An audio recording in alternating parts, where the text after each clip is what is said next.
Ate. Si Ate, malapit sa school na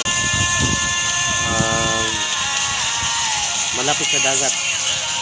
Mga kabayan, muli naman akong magpakita para sa inyo ng mga lugar. Ito yung lugar na aming daanan at ito yung